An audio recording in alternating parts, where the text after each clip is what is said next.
परिणीति, आपको उसे सहने की जरूरत नहीं है। अब दोबारा सोचने का समय आ गया है। ये सलाह दी है परिणीति चोपड़ा को सोशल एक्टिविस्ट और human right activist Shabnam Hashmi ने। इस ट्वीट के जरिए शबनम ने सीधा निशाना साधा है राघव चड्ढा पर। राघव चड्ढा आजकल चर्चा में है। जब से उन्होंने आप पार्टी को छोड़कर बीजेपी को ज्वाइन किया है, लगातार उनकी ट्रोलिंग चल रही है। सिर्फ उनकी ही नहीं, उनकी वाइफ परिणीति चोपड़ा जो एक एक्ट्रेस है, उनकी भी भरपूर ट्रोलिंग चल रही है। रीजन समझ नहीं आ रहा, क्योंकि राघव चड्ढा की जो ट्रोलिंग हो रही है वो कहीं ना कहीं समझ आती है, जायज है, लोगों का गुस्सा है, अपनी अपनी सबकी सोच है। लेकिन परिणीति को क्यों टारगेट पे लिया जा रहा है, ये समझ से बिल्कुल बाहर है। चलिए, सोशल मीडिया पर लोग कमेंट करते हैं, जिन्हें आप जानते नहीं हैं, जो आम लोग हैं, वो लोग अपनी राय देते हैं, ठीक है, सबकी अपनी चॉइस है। लेकिन एक एक्टिविस्ट होने के नाते, एक समझदार व्यक्ति होने के नाते ऐसी सोच रखना, ये वाकई काफी हैरान करने वाला है। क्योंकि आप देखेंगे कि ये जो पूरा इशू हुआ है, ये पॉलिटिकल था। इसमें परिणीति चोपड़ा को ये सलाह क्यों दी जा रही है कि वो अपने पति को ही छोड़ दें? भाई, हर कोई जाता है, अपनी पार्टी चेंज करता है, कोई ऑफिस चेंज करता है, तो इसमें इतना बड़ा बवाल क्यों? राघव चड्ढा पे सवाल उठ रहे हैं, जायज है। राघव चड्ढा की ट्रोलिंग हो रही है, जायज है। सबकी अपनी सोच है, हर कोई उनको बोल रहा है कि आपने गलत किया, बिल्कुल सही है, जायज है। लेकिन परिणीति चोपड़ा को टारगेट क्यों किया जा रहा है? क्या एक पॉलिटिशियन अगर एक पार्टी छोड़ के दूसरी पार्टी में जाता है तो उसकी पत्नी को यह सलाह दी जाएगी कि आप अपने पति को छोड़ दीजिए, डाइवोर्स ले लीजिए? सीधे तौर पे नहीं कहा गया, लेकिन आप इस पूरे ट्वीट को देखेंगे ना, तो उसका जो एक सार है वो यही निकल के आता है कि जी आप पति को छोड़ दीजिए, क्योंकि वो तो संगी सोच वाले निकले। तो वो संगी सोच वाला इंसान तो प्यार ही नहीं कर सकता।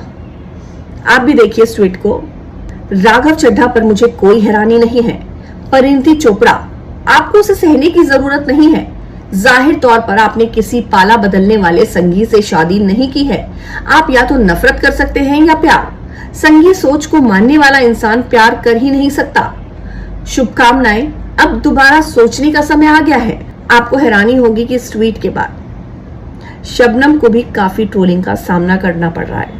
कई लोग उनके सपोर्ट में भी हैं, लेकिन उनको ट्रोलिंग बहुत ही बुरी तरीके से मिल रही है। और जो उन्होंने लिखा है, कहीं ना कहीं ट्रोलिंग होनी भी थी उनकी। राघव चड्ढा का ये लिया डिसीजन जो था, ये पूरी तरह से पॉलिटिकल था।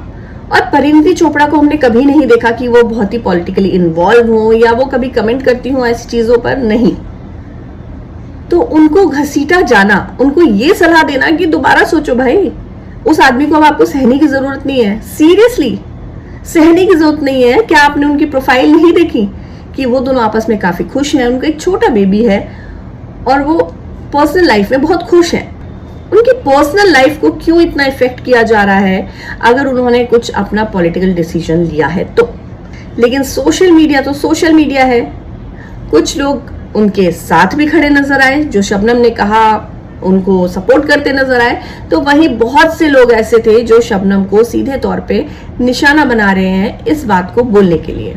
तो आपका क्या मानना है? राघव चड्ढा ने आपसे बीजेपी में जाकर कोई बड़ी गलती कर दी है? क्योंकि जो ट्रोलिंग उनकी हो रही है, उनकी तो छोड़िए, उनकी वाइफ की जो हो रही है परिणीति की, वो बहुत ही हैरान करने वाली है। क्योंकि उनका तो कोई लेना देना ही नहीं था। बस हाँ, वो राघव चड्ढा की पत्नी है, क्या बस यही कसूर है? वो सेलिब्रिटी है, क्या ये कसूर है? आपको बता दें कि आप पार्टी ने ये पूरा क्रेडिट लिया था कि हम नहीं होते तो परिणीति और राघव की शादी कभी होती ही नहीं, क्योंकि हमने ही तो सांसद बनाया था, वरना तो राघव कुछ थे ही नहीं।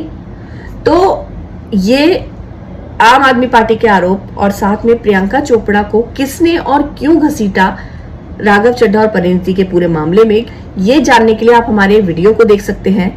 एक अलग वीडियो है जो हमने कमेंट सेक्शन में जिसका लिंक दिया हुआ है, उस पर आप क्लिक करें और पूरा वीडियो देखें और कमेंट करके बताएं क्या परिणीति की इस तरह से ट्रोलिंग होना जायज है और जो प्रियंका चोपड़ा पर आरोप लगाए जा रहे हैं वो कितने सही हैं। आपको क्या लगता है? कमेंट करके हमें जरूर बताएं और लिंक पे क्लिक करके उस वीडियो को जरूर देखें।